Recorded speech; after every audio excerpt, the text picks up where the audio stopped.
We've been enjoying Anna Kendrick's work on the screen for years, but now not only does she appear in front of the camera, but behind it. It's her directorial debut. It is a new Netflix film, Woman of the Hour. Let's talk about it.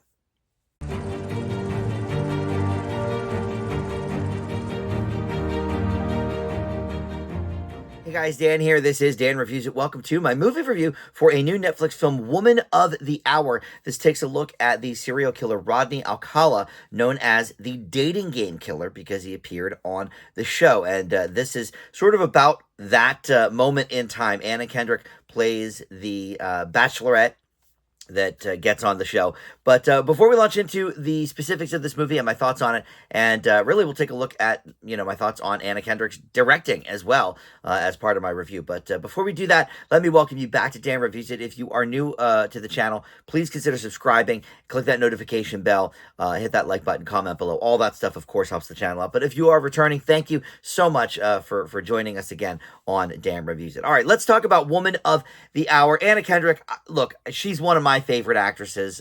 She's fun, but she's also given us a lot of dramatic roles as well. So some of this is fictionalized, including some of the names and stuff. So her character here is called Cheryl Bradshaw.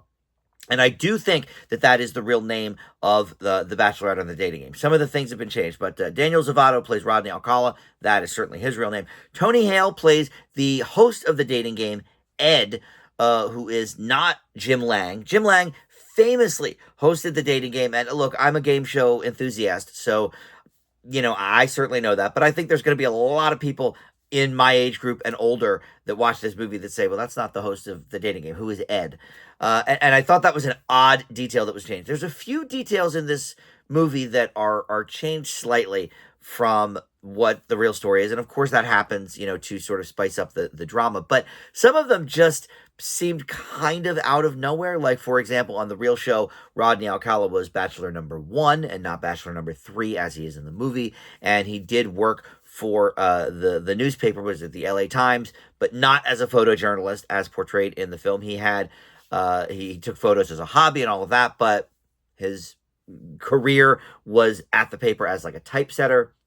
I mean, he could still take these women out and shoot their photos and all of that without being a photojournalist. So there's just a few, details that I didn't quite understand why they decided to change, but whatever. That certainly happens in movies like this sometimes. But it's odd to completely rename the host of a very famous show. But anyway, so this takes a look at basically his killing spree a little bit, because we have a few kind of flashbacks in the story of him actually doing it.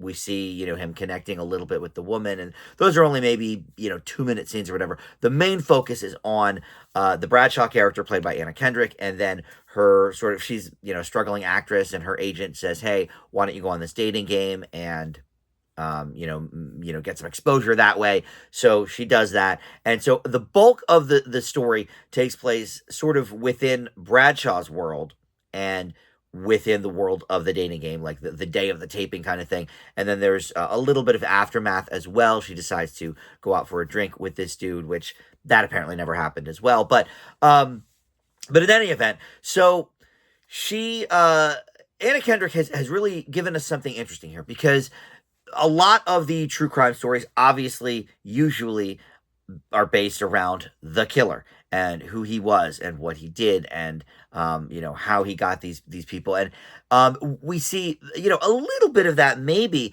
but for the most part this is a story kind of based on her and her interactions with him, and that's why it's called Woman of the Hour. And Anna Kendrick did not write this. It was written by Ian McDonald, so I want to give him some props for that, because I think it's an interesting technique to do it that way, to have it be sort of told more, not at all, almost, from his viewpoint.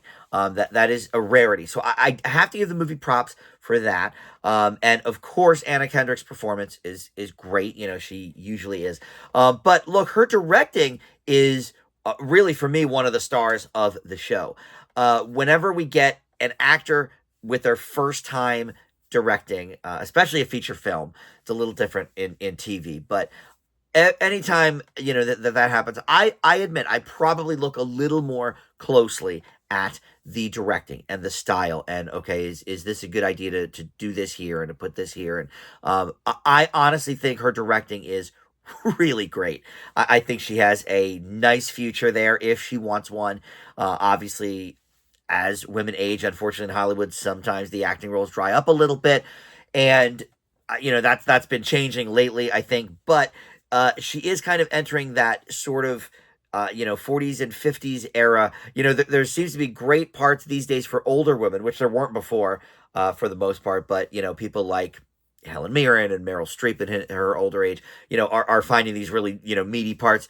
But the pre-40 age as well. You do rom-coms and you do coming of age things and finding out who you are, whatever. But that sort of middle era, it seems to be tough for women in Hollywood, unfortunately, and that is changing a little bit as well. But if Kendrick finds herself, kind of on that end of it as she gets a little bit older, she's probably about my age, maybe a little younger. She's probably like 40 or something. I don't know, but in any event, I feel like she's maybe entering that phase of Hollywood, unfortunately, and if she so desires, she can now create movies for herself. Because she really is adept behind the camera, and I hope she continues to kind of work in that field as well as act in front of it, because she's great there too. And I will say that from an acting standpoint, Daniel Zavato is really great as well. And I didn't recognize him, and I certainly didn't know his name, but I have seen a few things that he was in. He was in a couple of the horror films from about 10 years ago, It Follows and Don't Breathe. Both were, very well received. He was in Fear the Walking Dead, which I have never gotten involved with that universe.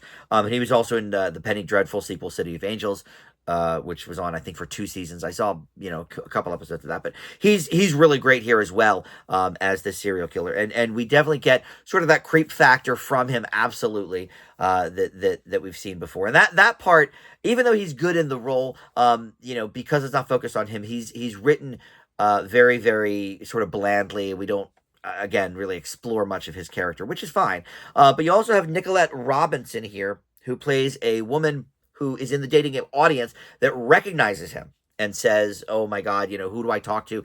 She, goes through a few hoops at ABC to try and find a producer or something that can help her and get her to the police. Or I don't know why she didn't contact the police directly, but look, we didn't have cell phones. It was the 70s, so sure, she's going up the chain at ABC to basically make sure he doesn't take this woman out on a date and kill her. So that apparently never happened either. That I didn't mind. I didn't mind that as a dramatic flourish, So let's get to the negatives, because look, this is not all positive. I think this actually is a little more, middling than I would indicate. There's a lot of positives here for sure. But I think the movie's actually too short to fully explore its themes, because I think what they were really going for was a tale about, especially with the Nicolette Robinson character that I just mentioned, that people don't believe women a lot of the time, especially back then it was, oh, this guy did this to me. Oh, okay, yeah, right, lady. What were you wearing, or you were asking for it, or whatever. And so we see her kind of as the embodiment of that, and that's why I kind of liked that little flourish, because even though that character isn't real, she sort of represents, all the women that told about this guy. Apparently there's like a little bumper at the end that says, okay, here's, what really happened, and here's what he did, and whatever. And they estimate that his actual kills could be upwards of 130 women. And obviously, he was not convicted on that. They share, he was only convicted, I think, on 5 that they knew about or whatever. But as, people stay in jail for their lives, more things came out, and apparently that was the number. So, I think she kind of represents that sort of unity of, okay, well, no one is understanding me, no one's listening to me, as a woman. But because the movie is so short, it's only like 98 minutes or something like that, it doesn't, I think, fully get to explore a lot of those themes, and thereby making it a little bit more standard for a serial killer biopic. It's interesting, certainly, that we don't focus as much on the killer as we do on the woman, the Anna Kendrick character, and maybe some of the other ones around with those flashbacks. But I really wish it would have gotten to explore some of those themes a little more, because I think that's what sets the movie apart from a lot of serial killer biopics. So a little bit of a mixed bag. Certainly a positive grade, though. I'm going to leave Woman of the Hour with a B minus, and you can check that out now on Netflix. But I'm looking forward to seeing what Anna Kendrick does in the future in terms of directing. This was a great start. All right, thank you for watching Dan Reviews It, and I'll see you next time.